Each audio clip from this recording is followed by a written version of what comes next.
ये आदिवासी अखबार दलित आदिवासी दुनिया के वीडियो एडिशन में मैं मुक्ति तिर्की आपसे बातचीत कर रहा हूँ। आदिवासी मुद्दों पर बातचीत करते हुए हम आज आदिवासी गौरव की बात करते हैं, जो गौरव की बड़ी चर्चा हो रही है। आदिवासी गौरव पिछले दिनों माननीय प्रधानमंत्री जी ने धरती आबा वीर बिरसा मुंडा के जन्मदिन को आदिवासी गौरव दिवस घोषित किया। वाकई आदिवासियों का गौरव काबिल तारीफ है और इस गौरव को हमें आगे बढ़ाना है। आज मैं खेल के जगत में आदिवासी गौरव की बात करना चाहूँगा। सबसे पहले जब भी हम खेल की जगत की बात करते हैं तो हॉकी की बात आती है, और जब हॉकी की बात आती है तो जयपाल सिंह की चर्चा है क्या? जयपाल सिंह एक नाम है हॉकी के जगत में कि 1928 में जब देश गुलाम था, ब्रिटिश शासन के अंदर में था, तब आम्स्टरडम के ओलंपिक में झारखंड के वीर मरंगुम के, जिसको हम मरंगुम के कहते हैं, जयपाल सिंह मुंडा ने के कैप्टनशिप में आम्स्टरडम में स्वर्ण पदक, विश्व जयी हॉकी खिलाड़ी आदिवासी थे 1928 में। और उसके बाद हॉकी के लिए आदिवासी यानी हॉकी, अभी मुझे याद है, अभी यानी 1974-75 के दिनों में हम लोग ने पहली बार खूंटी में महिला हॉकी का शुरुआत किया। घर घर से कॉलेज की बालिकाओं को हॉकी के ट्रेनिंग देने के लिए हम लोग बुला के लाए। कॉलेज ग्राउंड में उनको प्रशिक्षित किया जाता था और पहली बार एक आश्चर्य का विषय था कि महिलाएं, वो भी आदिवासी महिलाएं, हॉकी खेलेंगी। तो पहली बार खूंटी के कोर्ट मैदान में हॉकी के मैच का, एग्जीबिशन मैच का आयोजन हुआ। बहुत लोकप्रिय हुआ आयोजन। ऐसा हुआ कि कोई स्टेडियम था नहीं। उन दिनों वहाँ पर एसडीओ हुआ करते थे चौधरी साहब। चौधरी साहब ने लकड़ी के बल्ले, वहाँ के आरा मिल के लोगों से बल्ली ला करके, बल्ली से स्टेडियम का चारों तरफ घेराबंदी किया, ताकि क्योंकि भीड़ इतनी हो गई थी। पहली बार महिलाएं हॉकी खेल रही हैं, वो भी आदिवासी महिलाएं। ये बड़ा ही नई शुरुआत थी जो बहुत पॉपुलर हुई। आगे चल के महिला हॉकी टूर्नामेंट का हम लोगों ने आयोजन किया।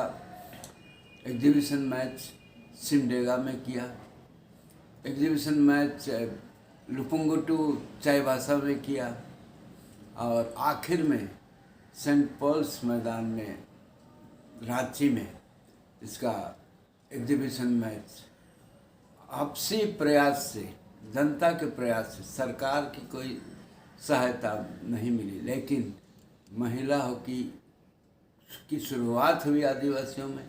और ऐसा एक समय था जब भारत की महिला हॉकी टीम में 11 में 6 आदिवासी प्लेयर हुआ करती थी। और आज भी उन दिनों विश्वासी टोपनो, और चिंता की नहीं, खुशी की बात है, गौरव का विषय है कि अनिमा टेटे, जो सिमडेगा के रिमोट एरिया, सुदूर देहात की महिला हैं, उन्होंने इंडियन हॉकी टीम का नेतृत्व किया और इंडियन हॉकी टीम सारे विश्व में नाम करवाया। हॉकी के क्षेत्र में सहयोग और बढ़ावा देने के लिए खूंटी में सरकार ने स्थापित किया हॉकी ट्रेनिंग सेंटर, और उससे काफ़ी हॉकी खिलाड़ी निकल के आए। उसी तरह सिमडेगा में फुटबॉल ट्रेनिंग सेंटर की स्थापना हुई, फुटबॉल के खिलाड़ी आगे आए। इसी तरह ताज्जुब की बात है, पिछले दिनों में सिलीगुड़ी के पास घने जंगल में किसी हाथी ने किसी आदिवासी को मार दिया था। उसके विषय में, उसको मुआवजा के लिए बातचीत करने के लिए गए तो घने जंगल के बीच में सरस्वतीपुर चाय बागान में वहाँ जाके मिले 2 बालिकाओं से जो बेसबॉल खिलाड़ी थी और पश्चिम बंगाल का प्रतिनिधित्व करती थी। बहुत खुशी हुई, ताज्जुब लगा कि इस जंगल के अंदर आदिवासी चाय बागान के मजदूर की बेटियां बेसबॉल जैसे इंटरनेशनल गेम खेल रही हैं। बाद में वो इन्हीं 2 आदिवासी बालिकाओं को भारतीय टीम में मौका मिला, जो ताशकंद में जाकर के इंटरनेशनल टूर्नामेंट हुआ, वहाँ भारत की टीम ने विजय हासिल की।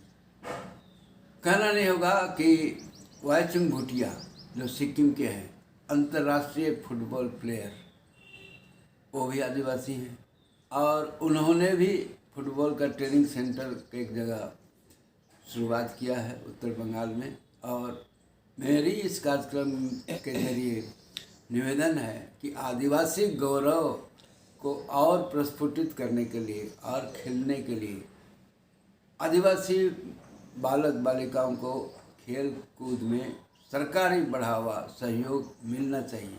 सोचा जाए कि चाय बागान के मजदूर की बेटी इंटरनेशनल ताशकंद में जाके इंटरनेशनल टूर्नामेंट में भाग ले रही। चाय बागान के मजदूर बासी भात खाती है, माड़ भात खाती है और नमक चाय पीती हो। उनको ना भोजन का सही भोजन का व्यवस्था है, ना सही ट्रेनिंग का व्यवस्था है, लेकिन फिर भी ये गौरव, ये टैलेंट अंतर्राष्ट्रीय स्तर तक खिलता है। तो खेल के जगत में हम आदिवासियों को मौका मिलना चाहिए, अवसर मिलना चाहिए, प्रशिक्षण की व्यवस्था होनी चाहिए।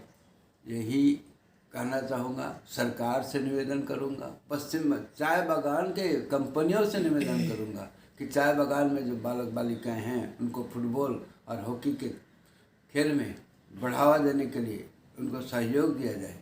जब चाय बागान कंपनी इतना करोड़ों रुपया का आय कमा रही हैं चाय बागान से, तो वहाँ पर ये इंतज़ाम अगर हो तो धन्यवाद और आदिवासियों को मौका मिलेगा, आदिवासियों का गौरव बढ़ेगा।